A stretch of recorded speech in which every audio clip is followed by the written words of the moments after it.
오늘의 부동산 이슈입니다. 이게 뭐냐? 황당하네. 혁신당 파격 방안에 뿔난 집주인들. 조국 혁신당에서 전 월세 세입자들이 원한다면 계속 살 수 있도록 무기계약제를 도입하자는 제안이 나왔습니다. 이를 두고 집주인들은 사유재산을 침해하는 황당한 방안이라면서 반발했습니다.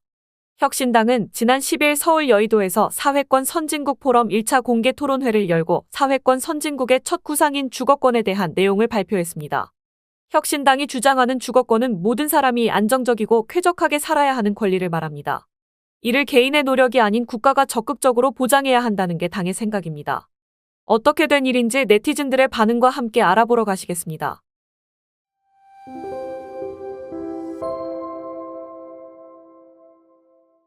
혁신당은 주거권을 실현하기 위한 정책의 거주 안정성, 주거비 부담 가능성, 거주 적합성 등 세 가지 요소가 반영돼야 한다고 보고 있습니다. 구체적으로 거주 안정성은 모든 국민이 퇴거 위협에 쫓기지 않고 점유 기한에 대해 법적 안정성을 보장받아야 한다는 것이고, 비용 적정성은 모든 국민은 자신들이 처한 경제적 상황에서 부담할 수 있는 정도의 주거비가 지출돼야 한다는 내용입니다. 거주 적합성은 모든 국민이 최저 주거 기준이 아닌 적정 주거 기준을 적용받아야 한다는 것입니다. 전 월세 무기계약 제도는 거주 안정성을 설명하는 과정에서 나왔습니다.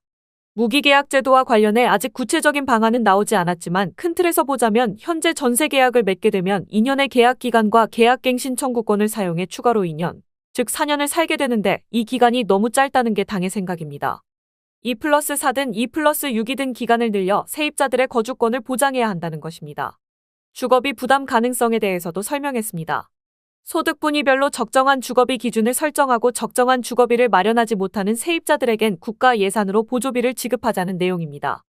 공공주택 공급을 활성화해 시장의 공급량을 늘려 임대료 인상에 제동을 걸고 불가피하다면 임대료 인상을 규제하는 정책이 필요하다는 게 당의 설명입니다. 이런 내용이 시장에 알려지자 화가 나는 것을 넘어 황당하다는 집주인의 반응이 쏟아졌습니다. 서울에서 빌라 임대를 놓고 있는 한 집주인은 명백한 사유재산 침해 라면서 내가 내 돈 주고 산 내 집에 내 맘대로 세를 놓겠다는데 무슨 권리로 가격이나 기간 등을 조정하려고 하는지 모르겠다 라며 세입자들만 권리를 보장해주는 것 자체가 잘못됐다. 집주인들은 이 나라 국민이 아닌가 라고 꼬집었습니다.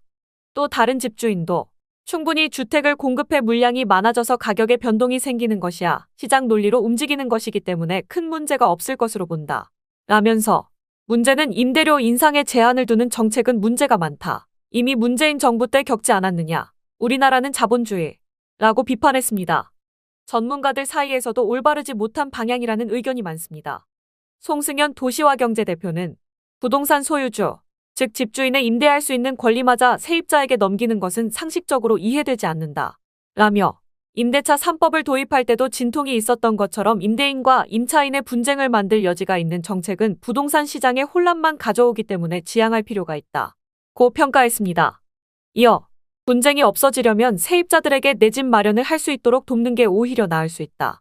라며 집주인과 세입자 사이 발생할 최소한의 분쟁은 피해갈 수 있는 하나의 방법이 될 수 있을 것이라고 덧붙였습니다. 한 부동산 시장 전문가도 사회주의, 공산주의에 가까운 정책으로 밖엔 안 보인다. 라면서 해외에서도 무기계약제와 비슷한 제도를 운용하는 나라들이 있지만 들여다보면 빈부격차가 극심한 경우가 있다. 조심스럽게 접근할 필요가 있다. 라고 설명했습니다. 이런 비판에 대해 조국 혁신당 관계자는 집주인들의 권리를 침해하면서까지 주거권을 보장하려는 개념이 아니다. 라면서 모든 사람이 안정적이고 쾌적하게 살아야 하는 권리를 개인이 아닌 국가 차원에서 보장해야 한다는 의미가 크다. 라고 설명했습니다. 그러면서 아직은 구체적인 정책을 만들어가는 과정이기 때문에 이런 문제들이 발생하지 않도록 하면서 일을 진행할 예정이라고 전했습니다. 오늘의 부동산 이슈 네티즌들의 반응을 살펴보며 마치겠습니다. 여러분들의 의견도 댓글로 남겨주세요. 당신들 집부터 그렇게 해보시는 건 어떨지? 그냥 남한을 북한으로 만들려고 노력하지 말고 북한 가서 사는 게 나을 듯. 비례기 집합체 죄국당. 머리에 든 거는 없고 밥값은 해야 하는데 모처럼 생각해낸 안건이 임대 무기계약. 참으로 한심하며 정당이 맞나 의심스럽다. 조용히 4년 버티다 사라지거라. 사유재산을 왜 국가에서 남에게 졸아말아 하는 거죠? 쌍방의 계약에 의해 자유롭게 권리, 의무 관계를 책임질 수 있도록 하세요. 시장 왜곡하지 말고 조국 혁신당은 뭔 공산당인가? 미친 생각을 하는군. 너희 집이나 그렇게 하라. 왜 우리나라는 전문성이 있는 정치인이 없는 것인가 한심하다. 허구한 날 탄핵이나 떠들고 헛소리나 하고 한심합니다. 개인의 재산을 국가가 이래라 저래라 한다고? 와 진짜 북괴가 따로 없네. 돈벼락 맞은 방배동 본인 집 재건축 3년 후 완공되면 그거 서민들 위해 월세로 좀 돌려보고 얘기해라. 역시 내로남불의 표상이다. 내로남불 특허나 신청해라. 임대차 3법을 도입으로 이미 세입자의 권리가 집주인보다 강해졌는데 정신 나간 것들 아닌가? 이런 애들이 교수였다는 게 모순이다. 조국 씨 재건축하는 네 방배동 아파트 평생 전세로 내놓아라. 그럼 믿어줄게. 남의 돈을 마치 자기 돈으로 착각하나. 조국 떨거지들 북으로 쫓아주세요. 도대체 정치꾼들은 머리를 왜 달고 다는지 의심이 간다. 이렇게 해서라도 권력을 쥐고 싶으냐? 왜 사유재산을 다 몰수하자고 하지? 니놈 집안 재산부터 시작하자. 호의호식하고 자란이 아는 게 없지. 비운의 정당 한풀이 정당. 동호회 수준 정당 해체해라. 세금이 아깝다. 너네 집부터 임대계약하면 믿어줄게.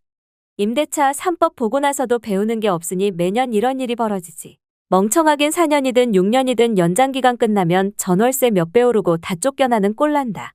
복잡하게 그럴 필요 없어. 전세 대출을 확실하게 점진적으로 줄여나가면 충분해. 그것만으로도 전세 시장에서 갑과 을은 순식간에 바뀐다. 10년 후 전세 대출령을 목표로 단계적으로 줄여나가면 전세 가격 떡락한다.